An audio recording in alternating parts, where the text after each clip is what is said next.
Okay, so government intervention खत्म कर लिया हमने अल्हम्दुलिल्लाह। इसमें जो लास्ट चीज हमने पढ़ी थी वो क्या थी? Direct provision. और उसके बाद नहीं, ट्रांसफर पेमेंट्स पढ़ी थी हमने? ट्रांसफर पेमेंट्स नहीं पढ़ी थी, नहीं पढ़ी थी हमारे। एक चीज रह गई थी हमारी, एक सेकंड वेट, ट्रांसफर पेमेंट नहीं पढ़ी थी हमने। Wait wait wait wait wait अच्छा, आप लोगों को असाइनमेंट दिया है मैंने एक, होपफुली आपने देख लिया। इससे पहले वाला असाइनमेंट दिया जो तुम लोगों को मुझसे मंगवाया था, वो भी मार्क करके वापस नहीं मिला। मैं उसका भी एक टैब बना दूंगा। वो मैं ये सोच रहा था कि जो पिछला वाला असाइनमेंट है, क्योंकि यार मार्किंग बड़ा मुश्किल हो रहा है मुझे ना यहाँ इस पे करना। तो गूगल क्लासरूम पे मैंने देखा कि मार्क करना बड़ा आसान है, तो वो हम कर लेंगे। आप प्लीज वो आंसर भेज देगा अपने, जो कल मैंने असाइनमेंट दिया है। पास पेपर क्वेश्चन है, उसकी मैंने मार्क्स की भी भेज दी, उसको पढ़ें, जो समझ में आ रहा है करें, और फिर डिस्कस करेंगे इंशाल्लाह कि क्या गलतियां, क्या क्या चीज़ें सही हैं जो आप बेहतर कर सकते हैं। आंसर्स को हम कल से प्रॉपर करेंगे इंशाल्लाह। कल की क्लास जो है वो सेम टाइम पे होगी हमारी, सही है? क्लास है कल हमारी और उसी टाइम पे है जिसमें होती है थर्सडे को। मुझे टाइम याद नहीं है, वो देख लेगा। तो उसमें हम कल आंसर डिस्कस करेंगे जो कि आप आज करके भेजेंगे इंशाल्लाह। ठीक है, गवर्नमेंट इंटरवेंशन में हमने ख़त्म कर लिया था। इसमें एक चीज़ मैं देख रहा था कि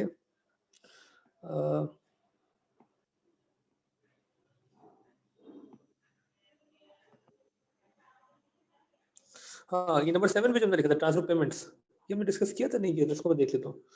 ट्रांसफर पेमेंट्स जो है नहीं किया था डिस्कस, इसको कर लेते हैं। नहीं किया था, कोई बता सकता है ट्रांसफर पेमेंट डिस्कस किया था हमने या नहीं किया था?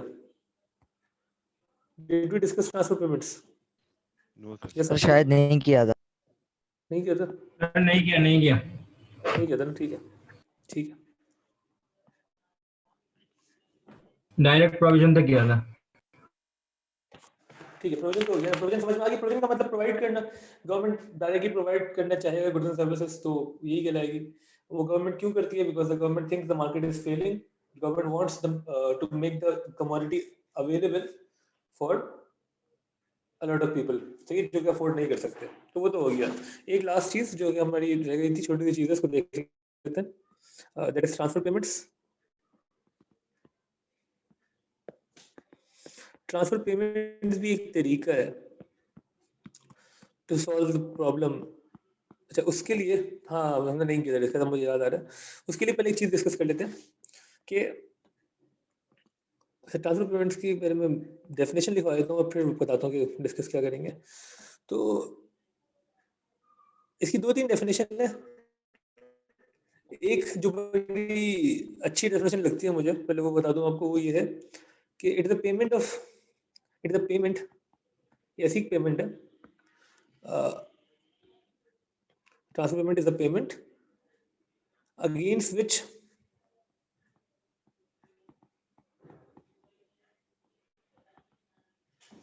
there are no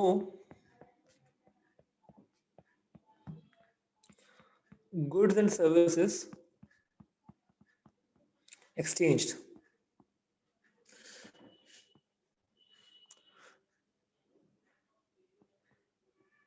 मतलब क्या है इसका? फॉर एग्जांपल कि यार, अगर मैं आपको कोई पेमेंट कर रहा हूँ तो उसके बदले में आप मुझे कुछ दे रहे होंगे ना। मैंने आपको पैसे दिए, आप मुझे सर्विस दे रहे होंगे, कोई कोई गुड दे रहे होंगे। नॉर्मली जो ट्रांजेक्शन होती है उसी तरह की होती है। एक बंदा पैसे देता है, एक बंदा पे करता है, दूसरा बंदा उसे कमोडिटी देता है। ये होती है एक ट्रांजेक्शन, ठीक है। ट्रांसफर पेमेंट जो है वो एक डिफरेंट टाइप ऑफ ट्रांजेक्शन है, जिसमें पेमेंट तो हो रही है एक साइड से, दूसरी साइड से कोई कमोडिटी नहीं जा रही। नो गुड और सर्विसेज एक्सचेंज्ड, ठीक है।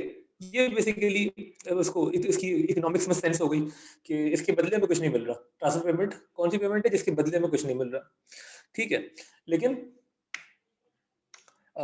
ये कौन करता है? गवर्नमेंट करता है। गवर्नमेंट किसके लिए करता है? गवर्नमेंट करता है, गवर्नमेंट करती है गरीबों के लिए। क्यों करती है ये समझ लेते हैं। गवर्नमेंट ये पेमेंट देती है गरीबों को इन रिटर्न ऑफ नथिंग, ठीक है। इसकी सबसे बड़ी एग्जांपल पाकिस्तान में जो मेरे ध्यान में आती है, वो है the Benazir income support programme. जो अभी आपके सामने शायद BISP दिखा होगा आपको, कहीं ना कहीं मैसेज आता है ना कि आपके नाम आ गया इसमें, खैर वो तो जाली है। लेकिन इसका एक्चुअल जो मकसद है वो यही है कि आप गवर्नमेंट जो है वो ढूंढे कि भाई कौन से लोग जो गरीब हैं और उनको पेमेंट दें, उनके घर जाके उनको 15,000 दे दें, 10,000 दे दें, जो कुछ भी पैसे दे दें। और वो क्यों दे रहे हैं, गवर्नमेंट ऐसा क्यों कर रही है, आपको क्या लगता है, why is the government doing payments to the under privileged? क्यों कर रही है गवर्नमेंट ऐसा? उनके ऊपर से प्रेशर कम हो, उनका प्रेशर कम हो, मतलब जैसे बहुत सारे मसाइल के जो दुनिया तक प्रेशर। पैसे किसको अच्छे नहीं लगते, बिल्कुल सही कह रही हैं आप, उनको पैसे दें ताकि उनका प्रेशर कम हो, वो जो है भूखे ना मरे, बेसिकली यही है ना कि भूखे ना मरे। एक्चुअली अ, खरीदेंगे ना हम्म, तो इकोनॉमी में चलती रहेगी, अगर इकोनॉमी गरीबों भी का चलती रहेगी, ठीक है, यार ताकि वो ठीक है। ग्रो कर सकें। हाँ, देखिए देखिए बेसिकली यही मकसद है कि वो ताकि जो है वो जिंदा रहे, सरवाइव कर ले, मरे नहीं, बेसिकली मिनिमम तो हम इतना चाहेंगे ना, सरवाइव कर जाए वो, ठीक है। इसको ये एक तरीके से हम कह सकते हैं कि तो बिना इनकम सपोर्ट प्रोग्राम हो गया, समझ में आ गया, ठीक है। तो असल में मसला क्या है, प्रॉब्लम पहले देख लें क्या है, फिर उसका सोल्यूशन देखते हैं। प्रॉब्लम ये है कि जो डिस्ट्रीब्यूशन ऑफ इनकम है वो है अनइवन, अनइक्वल या अनइवन डिस्ट्रीब्यूशन है इनकम की। डिस्ट्रीब्यूशन से मुराद क्या है कि यार अगर हम बोले भाई पाकिस्तान में टोटल इनकम देखें, सब हर बंदा जो कमाता है वो सबको ऐड कर दें तो हमें मिल जाएगा total income made by Pakistanis, ठीक है। फिर उसकी ना डिस्ट्रीब्यूशन देखें आप, तो आपको रियलाइज होगा कि यार जो 80% ऑफ द इनकम है ना वो सिर्फ 20% लोग कमा रहे हैं। जो टॉप 20% लोग हैं वो 80% ऑफ द टोटल इनकम कमा रहे हैं। सारी इनकम को आप ऐड करें तो देखेंगे, फिर आप समझ में आएगा। और फिर देखिए जो ऊपर के 20% लोग बैठे हैं वो 80% ऑफ द इनकम कमा रहे हैं, ठीक है।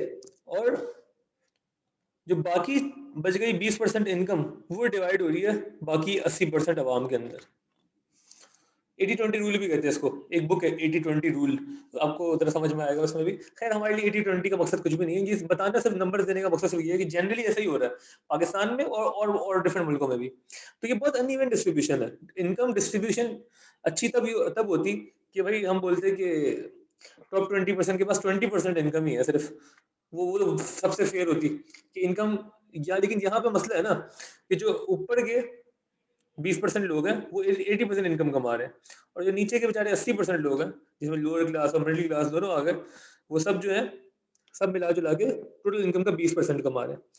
तो अच्छी बात है, बुरी बात है for the sake of the government बोलेगी गलत है। हाँ, जो ऊपर 20% लोग बैठे हैं वो बोलेंगे इससे अच्छी कोई चीज हो नहीं सकती, तो क्योंकि उनके पास तो इनकम है। लेकिन गवर्नमेंट क्या करेगी, government wants this this unequal distribution to become more equal। अगर आपने अभी तक क्वेश्चन अटेम्प्ट करना शुरू किया है तो आपको दिखा होगा, जब मैंने पहला क्वेश्चन दिया आपको उसको यही है, मैं उसको रीड आउट करता हूँ आपके पास वापस, जो आपको लास्ट क्या कहते हैं क्वेश्चन मिला है अभी असाइनमेंट के लिए। उसमें यही था कि हाँ, distinguish between regressive and progressive taxes and explain whether you would use an income tax or a specific indirect tax to make post-tax incomes more equal। आखिरी दो words, to make incomes more equal। Government wants to make incomes more equal। इसको आप add कर लें उस list में भी, जहाँ हम कह रहे थे गवर्नमेंट इंटरवीन कर क्यों रही है, गवर्नमेंट इंटरवीन कर क्यों रही है, हमने लिखा था इसमें कुछ गवर्नमेंट इंटरवीन्स, हाँ, टू रीडिस्ट्रीब्यूट इनकम, बिल्कुल ये टू रीडिस्ट्रीब्यूट इनकम। तो गवर्नमेंट क्या करेगी, इनकम को रीडिस्ट्रीब्यूट करेगी। डिस्ट्रीब्यूशन को लगता है बुरी है, redistribute income to make it more equal. The government wants the income to be more equally distributed, ठीक है। इसका मतलब क्या है, इस रीडिस्ट्रीब्यूशन से मुराद क्या है कि गवर्नमेंट, अच्छा वो रीडिस्ट्रीब्यूशन कैसे करेगी, गवर्नमेंट बोलेगी जो अमीर और गरीब का जो बीच का गैप है वो हम कम करें। कैसे करेंगे सर, सॉल्यूशन? अमीर पर ज्यादा टैक्स लगाएंगे, आई गेस बिल्कुल ठीक है, प्रोग्रेसिव टैक्स लगाएंगे और फिर वो तो मैं भी इसमें नहीं जा रहा, वो तो आपने सोचना प्रोग्रेसिव या रिग्रेसिव, वो तो आप बाद में सोचेगा, वो तो आपका असाइनमेंट है, ठीक है, वो खुद सोचेगा। लेकिन आप सही कह रही है, सॉल्यूशन ये है, टैक्स द रिच। और दूसरी चीज क्या करें, अमीरों पे आप टैक्स लगाएं और गरीबों गरीबों को को कम incentives रेट हैं। पे गुड्स प्रोवाइड कराएं, कम गिफ्ट रेट पे गुड्स ट्रांसफर ट्रांसफर पेमेंट देना, ट्रांसफर पेमेंट ट्रांसफर पेमेंट है। बिल्कुल टू द पुअर, तो ये गैप जो है थोड़ा कम हो जाएगा। ये है ना सॉल्यूशन गवर्नमेंट के लिहाज से, अमीरों को टैक्स लगाए, वो पैसा लेके गरीबों में बांट दे ताकि रीडिस्ट्रीब्यूट हो जाए इनकम। इसको हम क्या कहेंगे, जैसे तो फिर वही पैसा वापस अमीरों के पास आ जाएगा घूम फिरा के। कैसे आएगा भाई?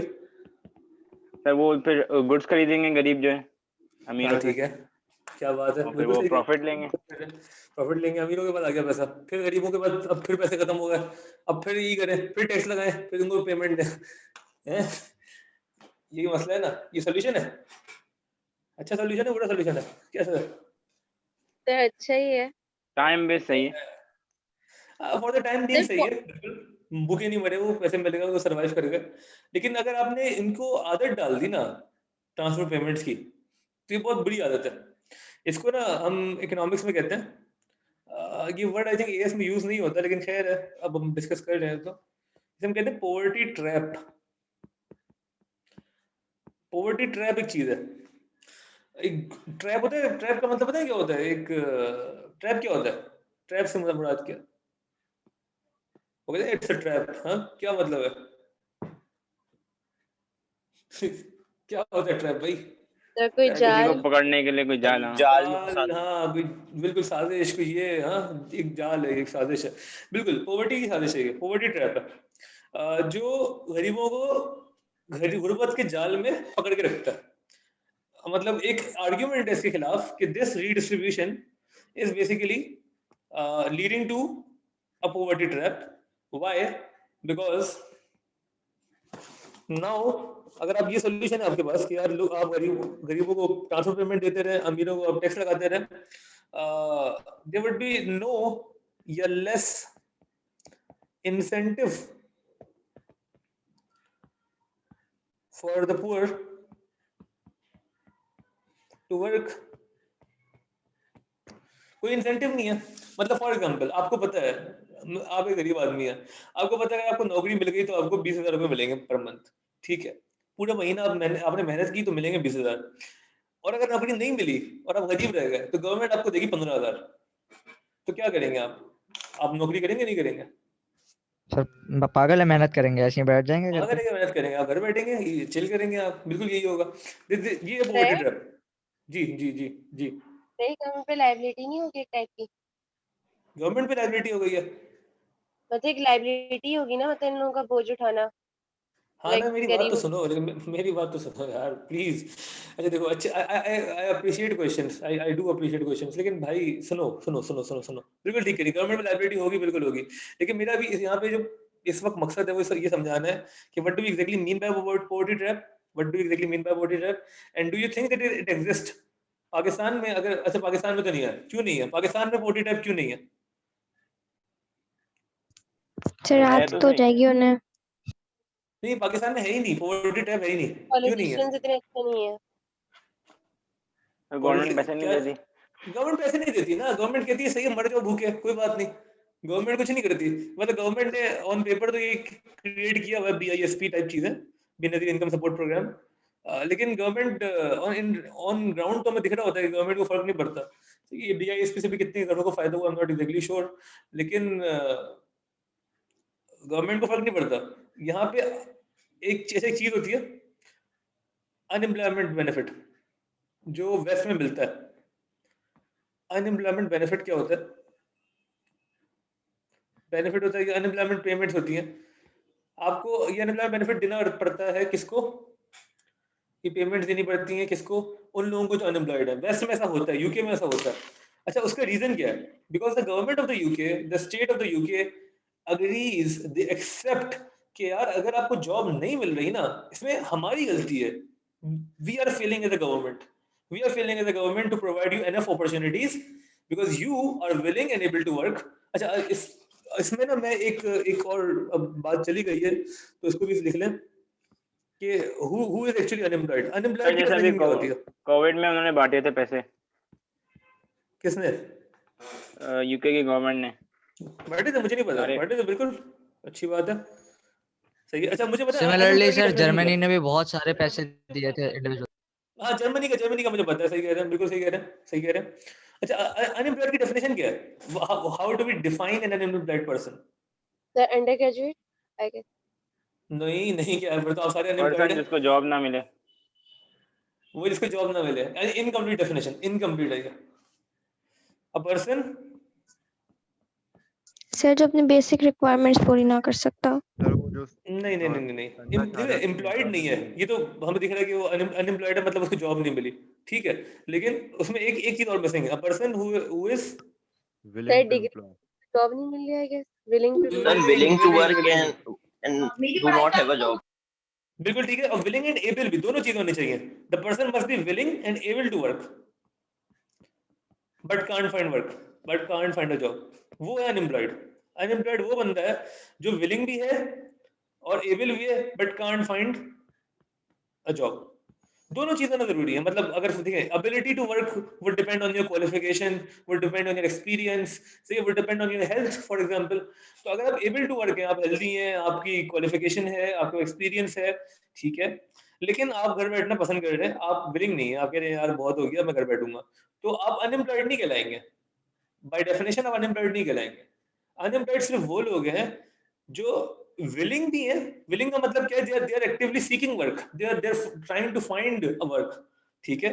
और एबल भी है, मतलब they have all the qualities of a worker, वो उनके पास वो रिक्वायरमेंट्स हैं जो फुलफिल करते हैं, और फिर भी उनको जॉब नहीं मिल रही, तो वो अनएम्प्लॉयड कहलाएंगे, ठीक है। दोनों चीजों का होना जरूरी है, सही है। अच्छा, आप लोग अनएम्प्लॉयड नहीं है, क्यों नहीं है? क्योंकि अभी हम कह सकते हैं कि आप एबल नहीं है, एटलीस्ट आपके पास एक सर्टेन डिग्री नहीं है या सर्टेन क्वालिफिकेशन नहीं है, ठीक है, और हो सकता है आप विलिंग भी ना हो, तो आप अनएम्प्लॉयड नहीं कहलाएंगे, ठीक है ना, आप अनएम्प्लॉयड नहीं कहलाएंगे। तो फिर क्या अनएम्प्लॉयड वो लोग खिलाएंगे? हैं, आप कुछ भी नहीं कहलाएंगे, आप लेबर फोर्स का पार्ट ही नहीं है, आप वर्किंग पॉपुलेशन में आएंगे, लेकिन वो अभी छोड़ दें, वो फिर हम जो है A2 में चले जाएंगे। हमारा लेबर मार्केट जो है ना, वो हमारा नहीं है, इसमें है ही नहीं AS सर में, लेकिन हम ठीक है। कंज्यूमर्स तो है ना।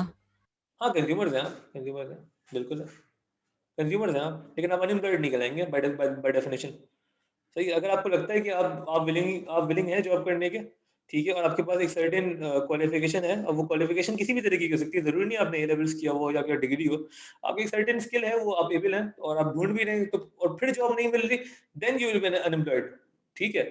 अच्छा, फिर जॉब ना मिलना क्या जिम्मेदार कौन है? गवर्नमेंट है, क्योंकि गवर्नमेंट को आपने ठेका दिया हुआ है ना इस चीज का कि the government works for the welfare of the people. The government ने इंश्योर करना है कि every person who is willing and able to work is finding a job, ठीक है।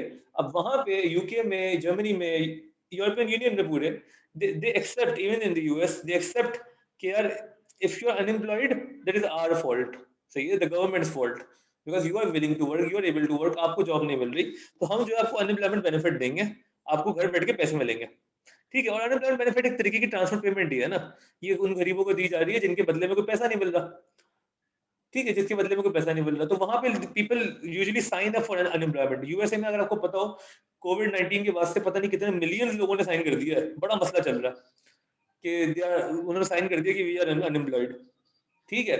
अब वो सारा बोझ किसके ऊपर आएगा? गवर्नमेंट के ऊपर आएगा कि गवर्नमेंट ने उनको अनएम्प्लॉयमेंट बेनिफिट देने। पाकिस्तान में ये चक्कर ही नहीं है कोई, सही है, पाकिस्तान में कोई टेंशन ही नहीं है, आप अनएम्प्लॉयड है नहीं है किसी को नहीं पता, ठीक है, कोई नो वन केयर्स। तो अच्छा, लेकिन वहां पे दूसरा मसला है, because of these benefits, because of this attempt to redistribute income, a poverty trap gets created। वो poverty trap क्या है कि यार जाहिर सी बात है ना, मतलब आपके पास इंसेंटिव कम है काम करने का। देखिए, सबसे बड़ा इंसेंटिव क्या होता है टू वर्क? सबसे बड़ा इंसेंटिव क्या होता है? अगर आप लोगों ने बिजनेस स्टडीज पढ़ी है, वो पढ़ा ना, मैस्लोज हायरार्की ऑफ नीड्स पढ़ी है, तुम लोगों ने पढ़ी होंगी, है ना, business studies. Yes, sir. Business studies में जो मैस्लो हायरार्की में सबसे पहली चीज क्या होती है? Money. Money. खुदा को मानो, नहीं यार, सबसे पहली चीज Okay. वो ट्रायंगल जो बनता है, हायरार्की जो बनती है, नीड्स होती है ना, कौन सी नीड्स होती है? शेल्टर। हाँ, उसको क्या कहते हैं? Physiological needs. हाँ जी सर। जो कि फूड, शेल्टर, क्लोथिंग, बिल्कुल सही कह रही है। वो क्या है? रोटी कपड़ा मकान। रोटी कपड़ा मकान ना, सबसे बड़ा reason to work, to find job is survival. कि अगर आपको सर्वाइवल मुश्किल है, कि अगर आपने काम नहीं किया तो you won't be able to survive, you won't be able to fulfil your physiological needs, जो कि रोटी कपड़ा मकान है, आप सर्वाइव नहीं कर सकते इसके बगैर, तो आप काम करेंगे। अब गवर्नमेंट्स अब्रॉड क्या करती हैं कि आपकी इस नीड को पूरा कर देती हैं, कि आपकी फिजियोलॉजिकल नीड्स हम पूरी कर रहे हैं, कि even if you fail to find work, आपको हम इतना पैसा सर दे देंगे कि रोटी कपड़ा मकान आपको मिल जाए। ठीक हो गया, फिजियोलॉजिकल नीड्स पूरी है।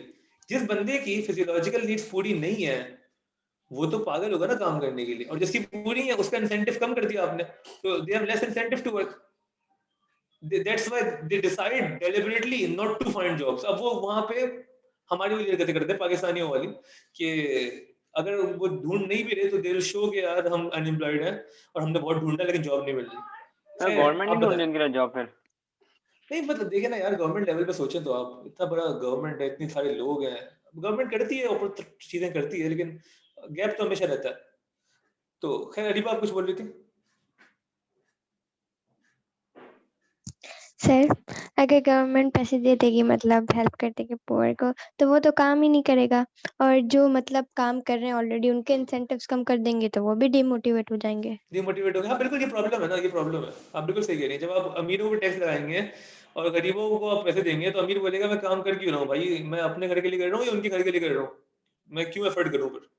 और दिस इज द प्रॉब्लम ना, आप डिमोटिवेट करते हैं अमीरों को, और आप एक तरीके से डिसइंसेंटिवाइज करते हैं गरीबों को। They do not really have then a great incentive to work. Survival पूरा हो गया, you can survive without working. Government ने ये इंश्योर कर लिया, गवर्नमेंट ने अगर ये इंश्योर कर लिया कि no one will die of hunger, अगर ये इंश्योर कर लिया, तो फिर मुश्किल है ना, फिर लोगों का मेन इंसेंटिव जो है वो खत्म हो गया काम करने का।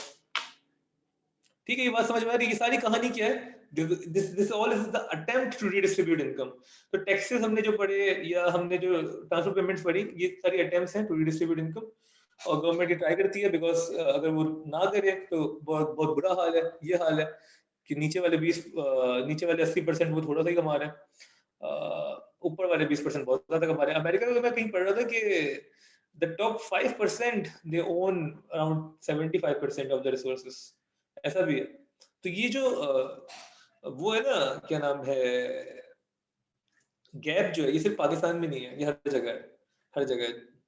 ठीक है, ये आपकी जो इस्लामिक स्टेट जो होती है फॉर एग्जांपल, वहां इस गैप की मजम्मत की जाती है, वहां ये गैप इज सीन, वहां ये गैप सर्वाइव ही नहीं कर सकता जिस तरीके से सिस्टम बनाया गया। वहां इतने अमीर आप हो नहीं सकते, हुए तो कलेक्टिवली नहीं हो सकते। खैर वो एक अलग कहानी है, but this is sir the ये बेसिक्स जी। ट्रांसफर पेमेंट की वजह से वो क्राइम रेट भी कम हो जाता होगा फिर? हाँ कह सकते हैं, बिल्कुल बिल्कुल कह सकते हैं, बिल्कुल सही सही है सर। अगर सर्वाइवल इंश्योर कर दिया गवर्नमेंट ने, ये तो गवर्नमेंट ने इंश्योर सर्वाइवल ना, सर्वाइवल इंश्योर कर दिया तो बहुत सी चीजें बेहतर हो जाएंगी, जो कि बहुत अच्छी चीज है। सर्वाइवल तो इंश्योर करना चाहिए। जो इस्लामिक इकोनॉमिक सिस्टम की हम बात कर रहे थे उसमें भी यही होता है, उसमें तो क्लियरली मेंशन्ड है कि survival of everyone is the responsibility of the state. कोई भूखा नहीं मरेगा। वो जो वाकयात हैं आपने सुने होंगे, उसमें यही है कि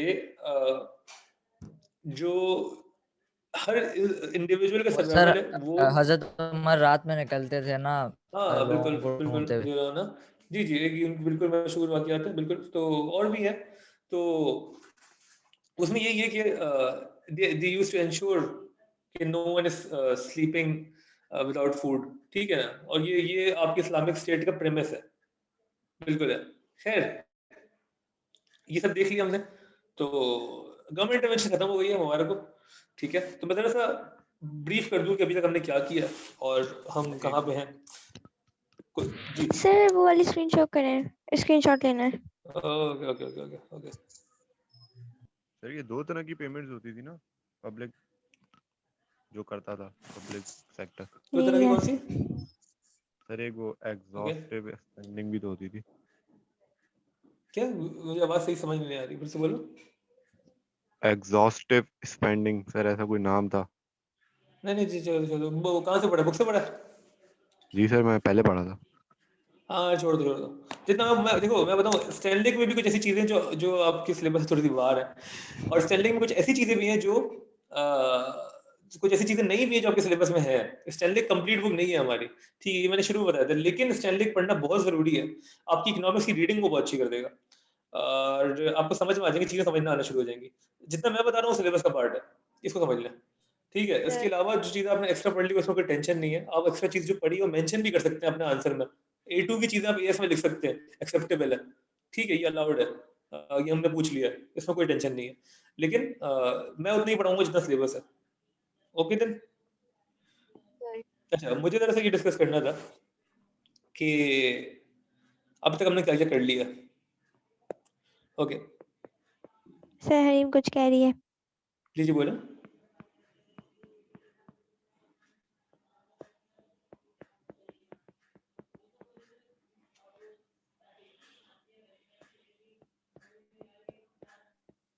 सर जी प्रोड्यूसर सप्लायर कहाँ से पढ़े हैं, आप ये बता दें। यार, वो डिमांड के चैप्टर में, स्टैनलेक में जो डिमांड का चैप्टर है उसमें मिल जाएगा आपको कंज्यूमर सरप्लस, और जो सप्लाई का चैप्टर है उसमें अच्छा प्रोड्यूसर सरप्लस मिल कंज्यूमर नहीं, जाएगा। प्रोड्यूसर नहीं, नहीं प्रोड्यूसर सप्लायर, वो प्रोड्यूसर सप्लाई के चैप्टर में होगा, ठीक है ना। ओके, डिमांड सप्लाई हमारा पूरा हो गया, इलास्टिसिटी पूरी हुई है, गवर्नमेंट डिमेंशन पूरी हो गई है, ठीक है। आपका जो एएस है, एएस का माइक्रो है, उसमें एक चैप्टर जो कि है बेसिक इकोनॉमिक्स, इसको हमने शुरू में टच किया था थोड़ा बहुत और हमने छोड़ दिया था बीच में। अच्छा, ऐसे ही नहीं, एक चीज़ और हो गई है, वो भी लिख दूँ, वो है क्या, हमारा इकोनॉमिक सिस्टम्स हो गया।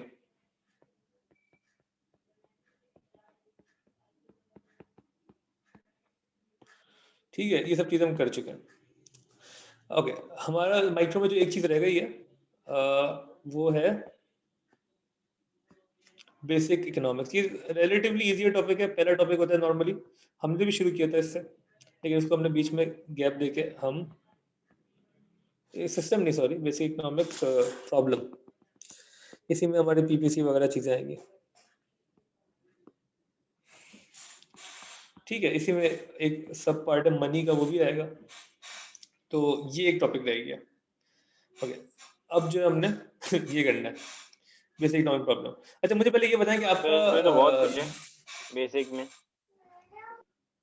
हाँ, जैसे कि मैं कह रहा हूँ इसमें बेसिक इकोनॉमिक वाले में तो बहुत सारे टॉपिक्स हैं, जैसे कि scarcity, choice, opportunity cost, positive and बिल्कुल, normative statement, factor of production, resource हाँ, allocation, production possibility, money, classification of goods and services. बिल्कुल ठीक है। ये टोटल मिला के 3 क्लासेस हैं, 3 में हम डिटेल में हर चीज़ कर लेंगे इंशाल्लाह, ठीक सर है। इसने वेटर की तरह पूरे सुना दिया आपको मेन्यू। हाँ हाँ बिल्कुल, इसमें ना हम मेरा जो पूरा बेसिक्स प्रिंट है वो हुआ देख। पड़ा है ना। हाँ, अच्छी बात है, क्या बात है, बेहतरीन। इसमें जो है ना सर हमने हाँ जी जी, बोले बोले, तो सॉरी तू टू कुछ कह रहा इंटरफेयर, बट मुझे वो सर प्रोड्यूसर सरप्लस नहीं मिल रहा, उसमें सप्लाई में नहीं है, हम कितनी बार चेक कर चुके हैं। आप कोई ठीक है, मैं एक बार डॉक्यूमेंट देख ऐसा लूंगा, कुछ है इससे पढ़ सके। मैं भेज दूंगा कोई डॉक्यूमेंट, मैं भेज दूंगा कोई डॉक्यूमेंट, ठीक है। इसके अलावा हमने जो भी टॉपिक्स पढ़े वो मिल गए, वो मिल गए कहीं ना कहीं, जी सर, कहीं ना कहीं मिल गए। ठीक है, बेहतरीन बेहतरीन। ओके, सर 12 मार्क्स वाले का पैटर्न बता दें सही से, या 12 कोई मार्क्स वाले का पैटर्न बता एग्जाम्पल दे, ठीक है। ये अच्छा एग्जाम्पल सवाल सर पूछ रहा आपने तुमने। करी भी हो तो वो भी भेज दें सर मुझे एक ग्रुप पे। मार्क्स वाला भी समझ नहीं आ रहा। ठीक है, ठीक है। अच्छा देखें, जो ये अच्छा सवाल पूछा इन्होंने, 12 मार्क्स का पैटर्न मैं वो बता देता हूँ आपको, ठीक है। उस पर हम थोड़ा डिस्कस कर लेते हैं, ये हम क्लास के एंड पे करेंगे, ठीक है, आज ही करेंगे। मुझे सिर्फ ये बताएं, अच्छा, कि आपका मिड किस दिन है, डेट क्या है मिड की?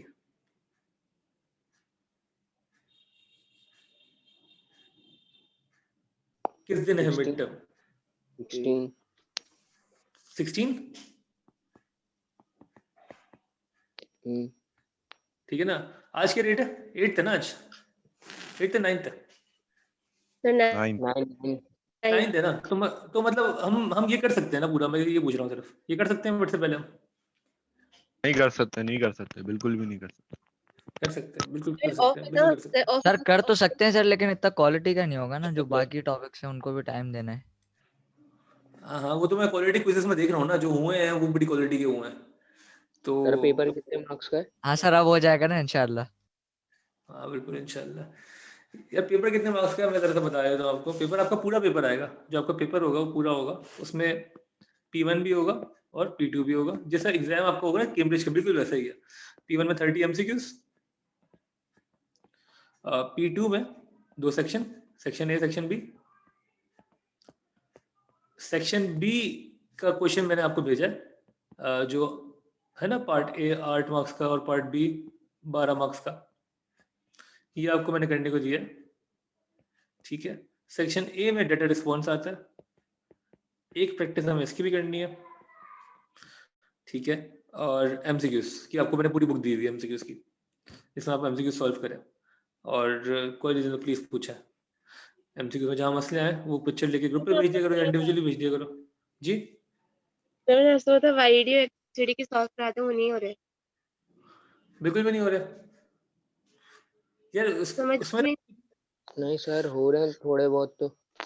जो ना हो ना, वो जो ना हो ना उसकी पिक्चर लेके ना उसी वक्त सेंड कर दिया करो ग्रुप पे, ताकि सर बाकी पेज लोगों को भी। 432 पे कंज्यूमर सरप्लस है। नहीं ये प्रोड्यूसर मांग रहे हैं, वो प्रोड्यूसर पूछ रही है, प्रोड्यूसर सरप्लस। सर जो बुक के पीछे आंसर्स दिए हैं वो सारे सही हैं या फिर कुछ गलत भी हैं? यार आई थिंक सारे सही है मोस्ट प्रोबब्ली, एक दो मैंने बीच में देखे गलत भी हुए हैं, लेकिन तब भी पूछ लेना जिसमें तुम्हें लगे ना कि गलत आंसर, तो उसमें पहले पूछ लेना मुझसे कि यार इसका आंसर होगा क्या। ठीक है, ऑलमोस्ट सही है सारे। Okay sir. खैर सर आप डेटा रिस्पॉन्स कराएंगे अभी? हाँ मैं अभी वही डिस्कस करना चाह रहा हूँ आप लोगों के साथ कि how do we go about things. हमारा एग्जाम जो है वो 16th को है। ठीक है, ओके, हमें ये सब चीज़ें हम कर चुके हैं अल्हम्दुलिल्लाह। सही है कि आपको बुक में भी अवेलेबल है, सब देख लेगा। प्रोड्यूसर सरप्लस वो कहने की नहीं है, वो मैं देख लेता हूँ, उसकी कोई ना कोई डॉक्यूमेंट भेज दूंगा मैं आप लोगों को। ठीक है, इकोनॉमिक प्रॉब्लम हमारा रह गया माइक्रो में। नॉर्मली ये होता है कि मिड टर्म से पहले तक मेरा माइक्रो खत्म हो चुका होता है, लेकिन नहीं हुआ इस बार बिकॉज ऑफ कोविड। में हमेशा कोविड को ब्लेम करूंगा इसमें, और किसी को कर नहीं सकता, क्योंकि हमारा गिचपिच जो रही है ऑनलाइन और उसकी, जिस वजह से। खैर यहाँ देखें पहले, वैसे मैं बताऊं मैं जो सोच रहा था वो ये सोच रहा था कि कल तो देखिए हम क्लास में डिस्कस करेंगे ये चीज़। ठीक है, आपने अटेम्प्ट करना है आज क्वेश्चन और आपने कल भेजना। ठीक है, एमसीक्यू में मैं ये कह रहा हूँ कि जितने भी एमसीक्यू मुश्किल लग रहे हैं ना, जितने भी लिटरली आप एक तो सॉल्व करते रहे, और जब भी मुश्किल लगे वो उसकी पिक्चर लेके सेंड कर दें। ठीक है, हम कोशिश करेंगे कि उसको उसी वक्त जवाब देके, मैं या कोई भी लिटरली, अगर किसी ने फॉर एग्जांपल के अब्दुल अजीज ने कोई क्वेश्चन पोस्ट किया है और फॉर एग्जांपल के हमजा को आंसर आता है उसका, तो हमजा उसका आंसर भेज दें और समझा दें, अच्छी बात है। ये तो मैं सबसे ज्यादा मुझे पसंद है ये चीज कि स्टूडेंट्स और आपस ये में लोग सॉल्व कर सकें बदतमीजी चीजों करते को। हैं, बोलते हैं आपसे पूछा। नहीं नहीं यार, ये ना करो, ये ना करो ये प्लीज, कोई ये ना बात करो। है सर, बता रहे हैं सर नहीं एक नहीं तो। यार, नहीं नहीं, तुम टेंशन आप ना लो, मैं बात कर मुझे लेता हूँ। दिख रही होती है मुझे। बिल्कुल बिल्कुल। अच्छा देखिए, अभी टाइम कम है हमारे पास, हम डिस्कस करेंगे इस चीज़ को। आपको मैंने क्या बोला कि अगर कोई दूसरा जवाब दे दे तो I will really appreciate this. अच्छी बात है कि आप लोग डिस्कस करें, चाहे वहां से गलती क्यों ना हो, आप कोशिश तो करें, बिल्कुल करें। और ये हम चाहते हैं कि एनवायरनमेंट बना रहे कि हम चीज़ों को डिस्कस करते रहें। ठीक है, एक तो ये चीज़ हो गई। एमसीक्यू जितनी भी मुश्किल लगे हरीम या कोई भी और किसी को भी, प्लीज आप सेंड कर दें ग्रुप पर। ठीक है, उसका हम जवाब कुछ ना कुछ करके निकाल देंगे कलेक्टिवली इंशाल्लाह। ठीक है, कल इसको हम देखेंगे 8 और 12 को, कल ये भी हो जाएगा इंशाल्लाह। अब 12 मार्क्स में भी मुझे आपको बताना है एग्जैक्टली करना क्या होता है, ताकि आप आज अटेम्प्ट सही से कर सकें। अच्छा, डेटा रिस्पॉन्स के लिए एक क्लास रख लेते हैं, वो कर लेते हैं सैटरडे को। एक सैटरडे को एक्स्ट्रा क्लास रख लेते हैं डेटा रिस्पॉन्स के लिए सिर्फ, कि वो एग्जैक्टली अटेम्प्ट किस तरीके से। तो मुश्किल नहीं है, डेटा रिस्पॉन्स आसान है, लेकिन मैं चाह रहा हूँ एक अपने सामने करवा लूँ आपको, ताकि उसकी भी आपको एक बेसिक समझ में आ जाए। ठीक है, सैटरडे को हम क्लास रख रहे हैं पर डेटा रिस्पॉन्स की, ये हो गया सैटरडे को। ठीक है, तो ये आपका हो गया एग्जाम पैटर्न। ये 3 चीजें हैं यार सिर्फ। मुझे अल्हम्दुलिल्लाह यकीन है अपने आप पे और आप लोगों पे भी, कि हम जितनी भी चीजें डिस्कस करते हैं वो आपके समझ में आती हैं। अगर आप अटेंशन दे रहे हैं तो आपको सारी चीजें समझ में आती हैं। ऐसा कोई भी कॉन्सेप्ट नहीं है जो आपको समझ में ना आए। कॉन्सेप्चुअली और very very clear, very sound. ठीक है अल्हम्दुलिल्लाह। लेकिन अल्हम्दुलिल्लाह लेकिन सर। लेकिन बिल्कुल, लेकिन मसला क्या है कि आप उसको इन 3 कंपोनेंट्स में कैसे इनपुट करेंगे, ये आपका ग्रेड बताएगा। आपका ग्रेड जो है वो इन तीनों पर डिपेंड करेगा। आपके concept is half of it. ठीक है, और बाकी हाफ जो पूरा एग्जाम है वो करना किस तरीके से, अटेम्प्ट किस तरीके से करना है, वो पूरा ग्रेड का मेक और ब्रेक है। तो उसके ऊपर हमें गौर करना है। इस सेक्शन बी को जरूर आज शुरू करें। मैं बता देता हूँ 12 कैसे अटेम्प्ट करेंगे। डेटा रिस्पॉन्स हम सैटरडे को करेंगे। एमसीक्यू आप जितनी भेजेंगे इंशाल्लाह आपको जवाब मिलता रहेगा। ठीक है, अच्छा फिर रह गया ये बेसिक इकोनॉमिक प्रॉब्लम। यार इसके लिए ना चलो फिर अगर तुम लोग चारों के ना आए तो नहीं आएगा, फिर क्या कर सकते हैं। सर आप एक काम करें, डेटा रिस्पॉन्स छोड़ें, ये पढ़ा दें हाँ ये कर लें, कैप्टन। मैं भी ये सोच रहा था, वैसे मैं भी ये सोच रहा था डेटा रिस्पॉन्स छोड़ें ये कर लें। वैसे हम दोनों कर सकते हैं, अगर हाँ अगर ये आप बोले ना। अच्छा है। सर अब दोनों नहीं हो रहा, अब सर हाँ दोनों सर नहीं हो ये रहा, सही आप है। दोनों मतलब नहीं, आप ये बहुत सही। हो, मतलब सर हाँ आप बहुत कह रहे हैं। हाँ ठीक है, ये सही है, डेटा मतलब डेटा रिस्पॉन्स रिस्पॉन्स छोड़ें, ये करा दें। डेटा रिस्पॉन्स की क्लास छोड़े, वो आप खुद कर लेंगे। जी नहीं जी नहीं जी नहीं, डेटा अच्छा रिस्पॉन्स आप पेपर में दे ही ना, आप इसके सवाल दे दीजिएगा बेसिक इकोनॉमिक हाँ प्रॉब्लम सर के। एटलीस्ट ऑनलाइन में थोड़ा सा पढ़ा हुआ तो है, थोड़ा तो पता है मतलब। हाँ ये हमने शुरू तो किया था। अच्छा अब ये कह रहे हैं कि डेटा रिस्पॉन्स जो है वो हम एग्जाम में टेस्ट ही ना करें। नहीं सर, डेटा नहीं रिस्पॉन्स जी आसान होता है। सर। नहीं यार ये इतना मुश्किल नहीं है यार, ये इतना ये तुम जो लोग लग रहा है ना कि मुश्किल है, सर ऐसा है नहीं। जिंदगी में कभी सुना ही नहीं है, मैं तो देखा ही नहीं है, मैं तो पहली बार इसका सर, नाम पहली देख रही हूँ, पहली अजीब दफा सा देख लग रहे हैं रहा ना। है। सर हाँ वोटिंग हाँ करवा कैसा दें। लग रहा है? देखो मैं तुम्हें इसका इसको इसका आसान वर्ड बताता हूँ क्या है। इसका आसान वर्ड है कॉम्प्रिहेंशन। ये तो देखा है ना कॉम्प्रिहेंशन, सर केस स्टडी बोलना। केस स्टडी बोल रहे हैं।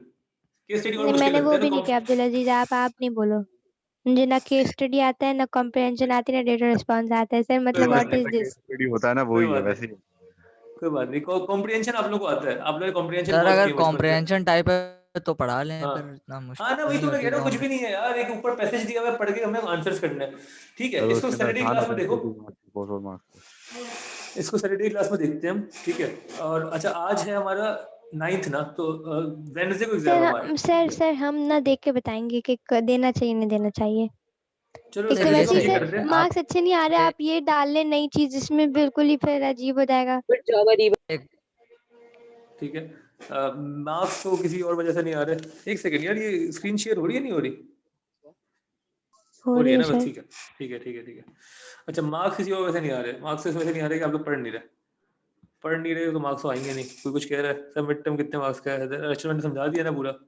ठीक है, ये 20 के होगा, बाकी डेटा रिस्पॉन्स 20 मार्क्स का होगा, सिर्फ 20 का, और ये दोनों मिला के भी 20 के होंगे। इसमें चॉइस होगी आपके पास, अब you have to do 1 out of 3। ठीक है, तो और कितना आसान है आपके लिए। ठीक है, तो देखते हैं। अच्छा 12 मार्क्स वाले पहले हम बात करेंगे, फिर हम वापस आते हैं इस पर। 12 मार्क्स वाला इंपॉर्टेंट क्वेश्चन है। 12 मार्क्स वाला जितने भी क्वेश्चन होते हैं, 12 मार्क का जो क्वेश्चन होता है ना, आप जब भी देखेंगे, अगर आपने जरा सा पास पेपर देखने की जहमत की है, उसका जो कीवर्ड होता है ना, कीवर्ड, पहला वर्ड जो है वो अगर आप देखें वो क्या होता है, आपको जो मैंने सेंड किया है उसमें भी देखें, मैं जरा वो डिस्कस। देख लेता हूँ। जी बिल्कुल बिल्कुल अब्दुल अजीज बिल्कुल ठीक कह रहे हैं, उसका कीवर्ड जो है वो डिस्कस है। It will always start with discuss. आप जितने भी 12 मार्क के सवाल देख लेना, जितने भी लिटरली जितने भी एएस इकोनॉमिक्स के, वो सब शुरू होंगे डिस्कस से। और डिस्कशन करना एक चीज है ना इकोनॉमिक्स में, तो डिस्कस करने के जितने भी सवाल हैं, फॉर एग्जांपल मैं आपको एक क्वेश्चन दिया था कि डिस्कस, या अभी मैं एक बना देता हूँ question, discuss whether increasing price will always increase revenue। और ये सवाल है 12 मार्क्स का। अच्छा अगर एग्जामिनर जो है वो थोड़ा सा, पहले तो ये बताएं कि इसका जवाब क्या होगा, आप लोग बताएं क्या समझ में आता है आपको इसका जवाब। सर स्क्रीन मिनिमाइज करें। Sir, it सर वो depends on इलास्टिसिटी the और इनइलास्टिसिटी पे आ circumstances. जाएगा। What circumstances? हाँ सर सर पीईडी पे डिपेंड करेगा ना। सर जैसे पीईडी पे अगर डिपेंड वो करेगा, पीईडी पे बिल्कुल पीईडी पे डिपेंड करेगा, इसका सिर्फ एक जवाब है, पीईडी पे डिपेंड करेगा। बिल्कुल ठीक है। अच्छा अगर वो एग्जामिनर जो है ना वो थोड़ा सा दयालु होगा, जो कि नॉर्मली एग्जामिनर को मैंने देखा दयालु ही होता है, वो आपको हिंट दे देता है, वो बोलेगा discuss with respect to, sorry WRT मतलब with respect to price elasticity of demand, whether increasing price will always increase revenue. ठीक है, ये सवाल आ गया। तो क्या सीन है, आपको क्या लगता है आंसर क्या है इसका?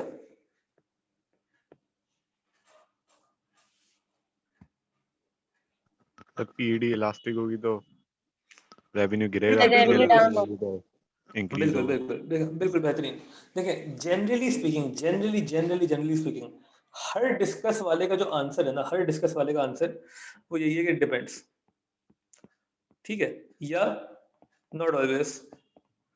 मतलब बेसिकली तो ये गलत है ना, price will always increase revenue, आप बोलेंगे नहीं, नॉट ऑलवेज, डिपेंड्स किस पे, पीईडी पे डिपेंड करता है। पीईडी इलास्टिक होगी तो रेवेन्यू कम हो जाएगा, इन इलास्टिक होगी तो बढ़ जाएगा, ठीक है। अब ये आप पूरा समझा देंगे, लेकिन मैं आपको ये बता रहा हूँ, जब भी 12 मार्क का सवाल आएगा तो आप समझ लेंगे आपने एक दो चीजें बतानी है, yes and no, yes because and no because. मतलब आपने दो सेक्शन में डिवाइड करना है अपने आंसर को। अब बोलेंगे हाँ बढ़ सकता है इसलिए, नहीं बढ़ेगा इस वजह से। मतलब फॉर एग्जांपल अगर मैं होता, इस सवाल का जवाब मैं कैसे लिखता, तो मैं ये करता भाई कि अच्छा पहले तो जैसा कि हमने डिस्कस किया था 8 मार्क वाले सवाल में, जो 8 मार्क वाली सारी चीजें इसमें अप्लाई होंगी, 12 मार्क्स वाले में सारी वो चीजें अप्लाई होंगी जो हमने 8 मार्क्स में अप्लाई की थी, कि आपने अपना आंसर एक्सप्लेन करना है, ठीक है, आपने हर नई टर्म को समझाना है, आपका आंसर पढ़ के कोई बता सकता हो कि क्वेश्चन क्या था, आपका आंसर पढ़ के कोई भी बता सकता हो कि क्वेश्चन क्या था। अगर मैं सिर्फ आपका आंसर पढ़ूं तो मुझे पता हो क्वेश्चन क्या था, आपका आंसर पढ़ के पता नहीं चलता क्वेश्चन क्या था, आप कहीं और ले जाते हैं। एग्जैक्टली क्वेश्चन क्या था वो आपको पता होना चाहिए। अपने क्वेश्चन को 3 नहीं 4 नहीं 5 बार पढ़ें आप, आपका, क्योंकि सबसे बड़ा मसला जो मुझे दिखा है ना, सबसे बड़ा मसला वो ये दिखा है कि आप क्वेश्चन नहीं पढ़ते, और वो इतना खतरनाक मसला है कि आपकी जितनी अच्छी इकोनॉमिक्स हो, अगर आपने क्वेश्चन सही से नहीं पढ़ा, आपकी ग्रेड की लग गई, आप कुछ नहीं कर सकते, क्वेश्चन सही से पढ़ना है अपना। और जो सारी चीजें हमने पढ़ी थी 8 मार्क्स वाले में, वो सारी यहाँ अप्लाई होंगी, सिर्फ इसमें एक एडिशन है, वो एडिशन मैं समझा देता हूँ। और मैंने समझा ही दी है ऊपर से कि इसमें दो बातें करते हैं आप बोलते हैं ये भी हो सकता है, ये भी हो सकता है। डिस्कस वाले पे हमेशा आप दो साइड बताएंगे और एक कंक्लूजन जरूर देंगे। और जैसे कि फॉर एग्जांपल ये क्वेश्चन होता तो मैं बोलता भाई मैं इसको स्टार्ट ऐसे करता कि पीईडी को मैं डिफाइन करता, पीईडी होती क्या, फॉर्मूला भी दे दिया, डेफिनेशन भी दे दी, ठीक है। अब मैं नेक्स्ट पैराग्राफ पे आता कि पीईडी जब होगी इलास्टिक, पीईडी जब इलास्टिक होगी तो उस वक्त प्राइस बढ़ने से रेवेन्यू बढ़ेगा। और मैं इसको दिखाता, sorry in elastic, sorry PED जब इन इलास्टिक होगी, पीईडी जब इन इलास्टिक होगी तो हम बोलेंगे कि प्राइस बढ़ने से रेवेन्यू बढ़ेगा। ये हम सबको पता है ना कि electric for example in elastic demand है, प्राइस जितनी बढ़ाएंगे रेवेन्यू बढ़ेगा, ठीक है। और उसको मैं शो करता थ्रू डायग्राम भी शो कर देता उसकी मैं, ये आपको डायग्राम बनानी आती है, आपके पास बनी हुई है, मैंने खुद बनवाई है, ठीक है। ये बात हो गई। फिर मैं कहता यहाँ तक तो बात सही है आपकी कि आपने ये बोला प्राइस बढ़ाने से रेवेन्यू बढ़ेगा, हम बोलूंगा बढ़ेगा, इन इलास्टिक होगा तो हाउएवर, अब मैं बोलूंगा हाउएवर का वर्ड ना बड़ा कॉमन है इस 12 मार्क वाले आंसर में, कि आप एक साइड बनाने के बाद कहते हैं हाउएवर, एक और चीज भी हो जाती है, पीईडी जब इलास्टिक होगा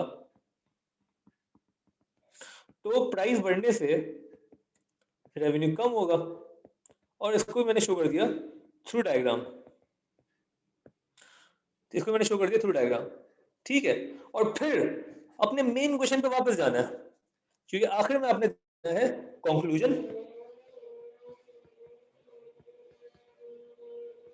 और कंक्लूजन क्या है, एक मिनट वेट करेगा, एक मिनट वेट करेगा, ठीक है बोला। कंक्लूजन जो है वो क्या है, मैं फिर से बता रहा हूँ, मैंने 8 मार्क वाले आंसर में आपको ये चीज बताई थी, आप भूल गए तो दोबारा यूज कर लें। अगर क्वेश्चन 2 मार्क का होता, अगर क्वेश्चन 2 मार्क का होता तो आपका कंक्लूजन आपका आंसर होता। अगर क्वेश्चन 2 मार्क का होता तो आपका कंक्लूजन आपका आंसर होता। तो फॉर एग्जांपल अगर ये क्वेश्चन था discuss whether increasing price will always increase revenue, तो आपका आंसर क्या होता, no increasing price, therefore it can be concluded increasing price will not increase revenue always, always का वर्ड इंपॉर्टेंट है, will not increase revenue always, full stop, it will depend on PED, खत्म, पूरे आपके 12 में से 12 अगर आपने तरीके से लिखा है। बात समझ में आ रही है। जब भी 12 मार्क का सवाल होगा आप दो चीजें डिस्कस करेंगे, जब भी 12 मार्क का सवाल होगा आप दो चीजें डिस्कस करेंगे और एक कंक्लूजन देंगे। बाकी सारे रूल्स जो हमने 8 मार्क्स वाले के लिए सीखे थे, they all will apply for the 12 mark वाला, सारी चीजें अप्लाई होंगी। एग्जामिनर नोज नथिंग, आपने उसको एक एक चीज वन बाय वन बतानी है।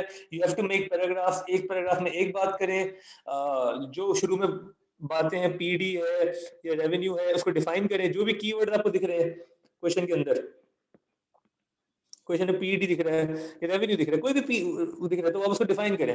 रेवेन्यू को भी डिफाइन कर लेते हैं, हमें रेवेन्यू को भी डिफाइन कर लेते हैं। रेवेन्यू क्या होता है? Price into quantity. Revenue is earning. Define करने में कोई बुराई नहीं है, ठीक है। उसको शुरू नॉर्मली हम डेफिनेशन से करेंगे, हर पॉइंट के लिए एक पैराग्राफ बनाएंगे, हम सारी चीजें डिस्कस करेंगे, आखिर में कंक्लूजन देंगे। और हमारा आंसर पढ़ के कोई भी बता सकता हो कि क्वेश्चन क्या था। ये सबसे इंपॉर्टेंट है। अपना आंसर पढ़ने के बाद खुद सोचेगा क्या ये पढ़ के मैं बता सकता हूँ क्वेश्चन क्या था। अगर नहीं बता सकते तो आपका आंसर गलत है। अगर ये आपको मैं की बता रहा हूँ आपके आंसर की, अगर आप अपने आंसर को पढ़ के नहीं बता सकते क्वेश्चन क्या था, तो आपका आंसर गलत है। इसको याद रखिएगा, अपना आंसर खुद जरूर पढ़ेगा एक बार। आप लोग कभी नहीं पढ़ते अपना आंसर खुद पढ़े, आपको समझ में आ जाएगा आपने क्या लिखा है। दिल तो मतलब आपका सच बोलेगा ना, वो तो बता देगा मसला क्या है। खैर जी, और पूछे कोई, कुछ कह रहा था कोई? सर मैं ये पूछ रही थी कि हम पीडी के एक्सट्रीम वैल्यूज डिफाइन करेंगे इस क्वेश्चन में? नहीं, जरूरत नहीं है। जरूरत है इसमें? नहीं है, बिल्कुल भी नहीं है। करेंगे तो उसके मार्क्स नहीं मिलेंगे, कटेंगे नहीं लेकिन मिलेंगे नहीं।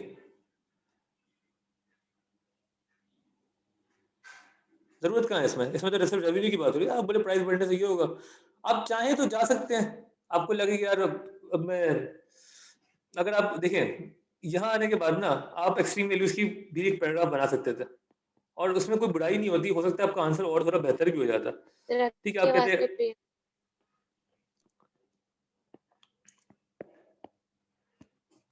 आप एक्सट्रीम वैल्यूज के लिए एक पैराग्राफ बना सकते थे, सही है, बुरी बात नहीं है, वो भी बनाए थे, कोई बात नहीं, ठीक है।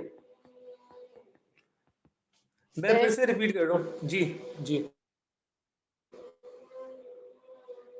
देखिए मेरी बात सुने। सबसे इंपॉर्टेंट चीजें जो मैं बोली, होपफुली आप लिख रहे हैं इसको, यार लिखो इस चीजों को जो मैंने सारी बोली है। आंसर पढ़ के कोई बता सके कि क्वेश्चन क्या था, सबसे इंपॉर्टेंट। हर पॉइंट के लिए डिफरेंट पैराग्राफ, अलग अलग बातें करनी है। शुरू में डेफिनेशन देनी है, जिसके बारे में बात हो रही है उसको समझाना है, एक्सप्लेन करना है अपने पॉइंट को, सिर्फ मेंशन नहीं करना। आपने ये नहीं दिखाना एग्जामिनर को मुझे ये भी पता है, मुझे ये भी पता है, मुझे ये भी पता है। आपने एक आंसर लेके चलना है वन बाय वन, जो उसने पूछा है वही बताना है। एक्सट्रीम वैल्यूज इसमें आप मेंशन कर सकते थे, कोई मार्क्स नहीं कटते उसके। एक्सट्रीम वैल्यूज आप बोल सकते थे कि फॉर एग्जांपल कि अगर पीडी जो है वो 0 है, मतलब परफेक्टली इनइलास्टिक है, तो उस वक्त भी प्राइस बढ़ने से रेवेन्यू बढ़ेगा। ठीक है, वो दिख रहा होता है हमें।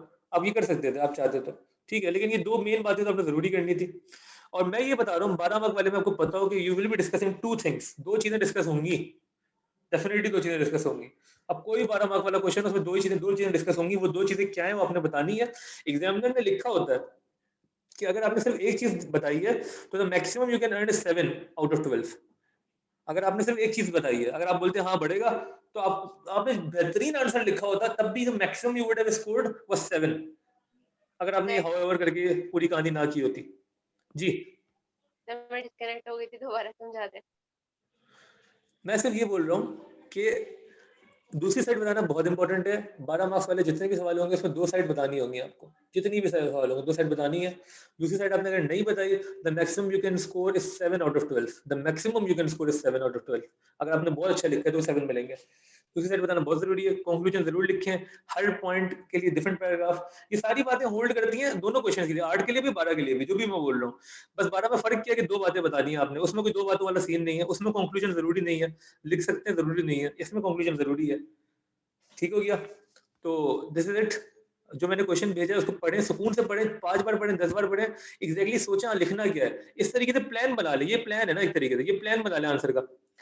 और मैं तो वो प्लान भी भेजा, मुझे अपना प्लान भी लिख के भेजा कि मैंने ये पहले ये बताना है, फिर ये बताना है, फिर ये बताना है, फिर ये बताना है, फिर ये बताना है।